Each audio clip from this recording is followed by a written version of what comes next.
The Grand Assembly Hall of the Galactic Council hummed with the collective breath of 1,000 species. Crystalline Velkari floated near the ceiling, their translucent forms refracting the ambient light into dancing rainbows. The insectoid Kreshta clicked their mandibles in anticipation, while the massive Gorath delegates shifted their bulk in specially reinforced seating. All eyes, sensors, and perception organs focused on the small human standing at the center of the amphitheater. Everly Chen straightened her dark blue diplomatic uniform, her fingers brushing the Earth insignia on her collar. She had walked into this chamber knowing exactly what she would face, and more importantly, what she would do. Behind her, separated by a force field in the accused section, stood Xavier Martinez, the human captain whose actions had brought them all here.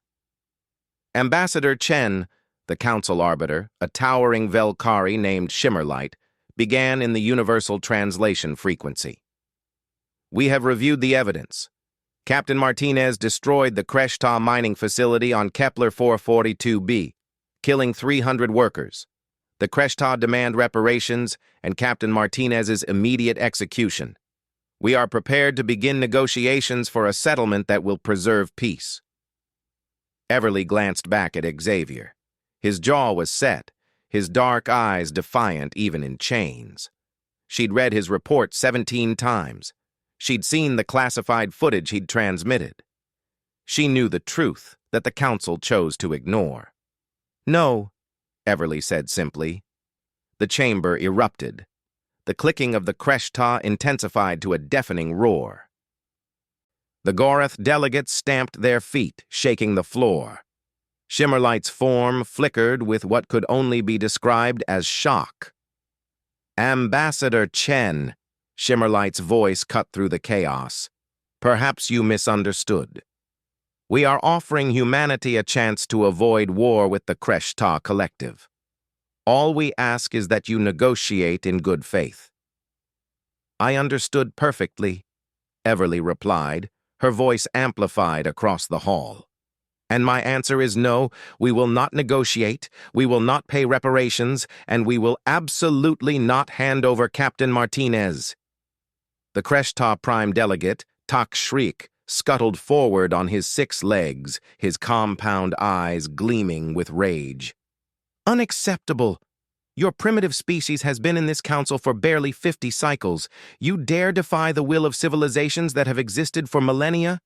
Everly smiled, and it wasn't a pleasant expression.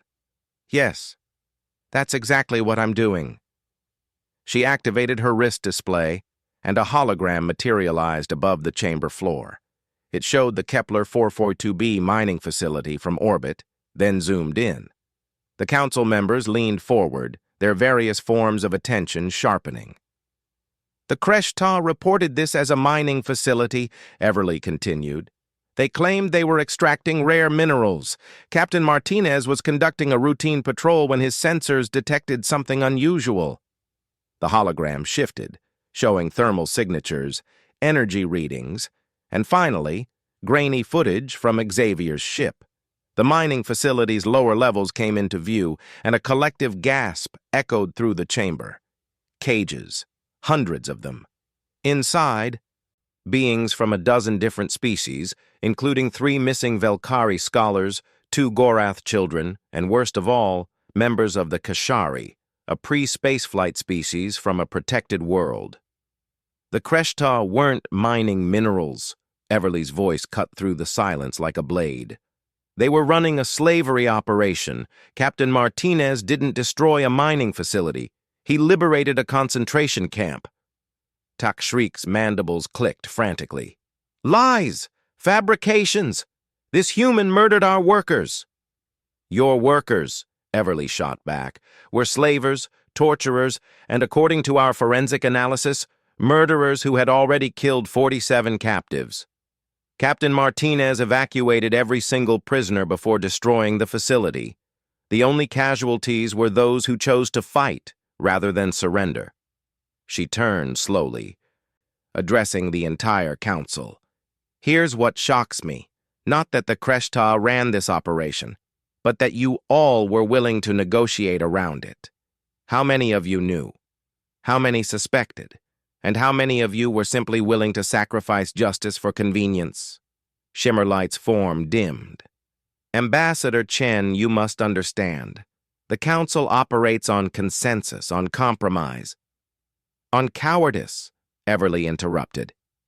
Let me tell you something about humans that your 1,000-year-old civilization seem to have forgotten. We don't negotiate with slavers. We don't compromise with those who torture the innocent. We don't maintain peace at the cost of turning away from evil. She walked forward, her footsteps echoing in the stunned silence. My species fought wars against ourselves to end slavery. We've made terrible mistakes, committed horrible atrocities, but we learned something along the way. Some things aren't negotiable. Some lines can't be crossed. And when they are, you don't negotiate. You act. You would risk war? A Gorath delegate rumbled. Your species is young, your fleet small. The Kreshta Collective could crush Earth within a cycle. They could try, Everly replied calmly.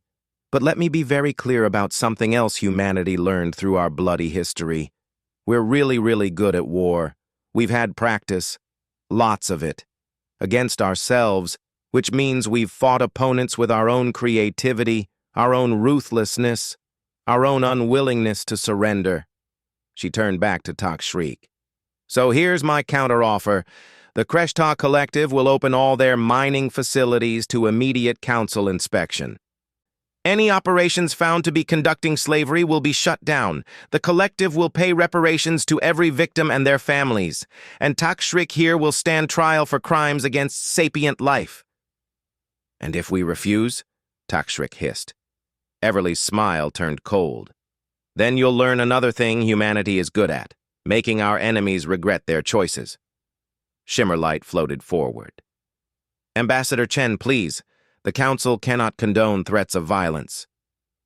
Then the Council needs to decide what it stands for, Everly said, because humanity just drew its line.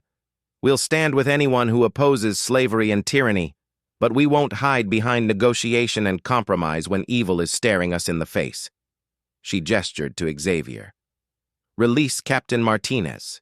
He's a hero, not a criminal. And if this Council can't see that, then perhaps humanity's membership in the Galactic Council needs to be reconsidered. The chamber erupted again, but this time, the tone was different. Several delegates were nodding, others were accessing their own intelligence reports, suddenly questioning what they'd been told. The Gorath delegate, whose children had been among the rescued, stood and trumpeted his support. Shimmerlight's form pulsed with complex emotions. Finally, the Arbiter spoke. The Council will take an emergency recess. All Kreshta facilities will be inspected immediately. Captain Martinez is released pending a full investigation. As the force field around Xavier dropped and he walked free, Everly felt the weight of what she'd done. She'd risked war, risked Earth's place in the galactic community, risked everything on a single principle.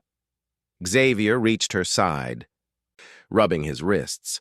That was either the bravest or craziest thing I've ever seen a diplomat do. Everly watched as council members filed out, as alliances shifted and conversations sparked. Sometimes, she said quietly, humanity's best quality is our inability to look away from injustice. Let them be shocked. Let them be outraged. But let them never forget, we don't negotiate with evil. Behind them, a new era of human diplomacy had begun, not with compromise but with conviction.